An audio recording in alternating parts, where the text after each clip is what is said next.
হয়, নিশ্চয় মই সকলোটিলৈ 2025-ৰ আন্তৰিক শুভকামনা জ্ঞাপন কৰিছোঁ। সকলোৰে দিনবোৰ ভাল হওক, সকলোৱে মিলি আমি অসমখন তথা দেৰগাঁওখন সৰ্বাত সুন্দৰ কৰি তোলোঁ, তাৰ কাৰণে মই আহ্বান জনাইছোঁ।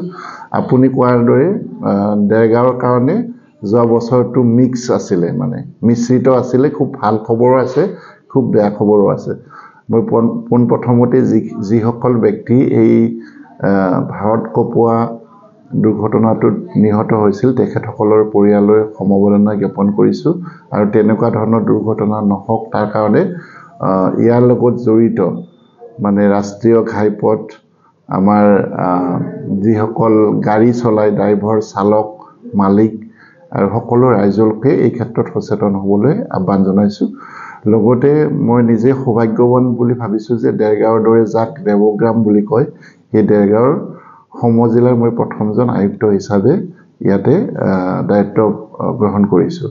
মই প্ৰচেষ্টা কৰিছোঁ অসম চৰকাৰৰ নিৰ্দেশত, সন্মানীয় মুখ্যমন্ত্ৰী মহোদয়ৰ নিৰ্দেশত মই দেৰগাঁওবাসীৰ যিখিনি অভাৱ অভিযোগ যথেষ্ট আছে, কাম কৰিবলগীয়া আছে, মই প্ৰচেষ্টাটো আৰম্ভ কৰিছোঁ। গতিকে মই সকলোৰে সহযোগ পাইছোঁ আৰু আহিবলগীয়া দিনবিলাকতো যাতে আপোনালোকৰ সহযোগত, দেৰগাঁওবাসী ৰাইজৰ সহযোগত দেৰগাঁওখন উন্নয়নৰ যি শীৰ্ষতম অৱস্থালৈ লৈ যাব পাৰোঁ, তাৰ কাৰণে মই প্ৰচেষ্টা ৰাখিম আৰু এই ক্ষেত্ৰত সকলোৰে সহযোগ, আশীৰ্বাদ আৰু শুভেচ্ছা মানে কামনা কৰিছোঁ। নিশ্চয় চাওক, মানে যিসকলৰ ল'ৰা ছোৱালীয়ে এনেকুৱা ধৰণৰ বাইক চলায়, উদণ্ড বাইকাৰ্ছ বুলি যিটো কয়, গুৰু গোসাঁই নামানে, মই সকলো অভিভাৱকলৈ অনুৰোধ জনাম, সেই ল'ৰা ছোৱালীখিনি আমাৰ ল'ৰা ছোৱালী। গতিকে তেখেতসকলক যাতে যিটো বিপথে পৰিচালিত হৈ মাদক দ্ৰব্য, ৰাগিয়াল দ্ৰব্য সেৱন কৰি যি গাড়ী চলায়, সেইটোৰ পৰা বাৰণ কৰিব লাগে।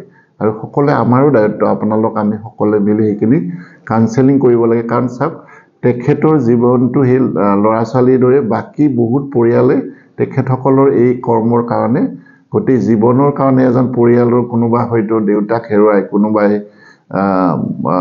ভায়েক হেৰুৱায়, কোনোবাই পুত্ৰ হেৰুৱায়। এনেকুৱা যাতে ঘটনা কাৰো জীৱনলৈ নাহে, তাৰ কাৰণে আমি সকলোৱে মিলি সচেষ্ট হ'ব লাগে।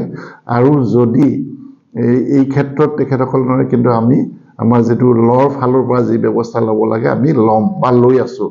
কিন্তু অকল এনফৰ্চমেণ্টে এই সমস্যাটো সমাধান কৰিব নোৱাৰে যদিহে আমাক ৰাইজে সহযোগ নকৰে। গতিকে সকলোটিলৈ মই কৰজোৰে অনুৰোধ জনাম, আমাক সহযোগ কৰক। আৰু যিখিনি লজ অফ দি লেণ্ড, আমাৰ যিখিনি নিয়ম আছে, ট্ৰেফিক ৰুলছ, আমাৰ যিটো এনফৰ্চমেণ্ট ৰুলছ থাকে, সেইখিনি যাতে ফ'ল' কৰি সকলোৰে জীৱনলৈ যাতে নতুন বৰ্ষত হাঁহি বিৰিঙাব পাৰে, তাৰ কাৰণে সকলোৱে সহযোগ কৰিব লাগে আমাক।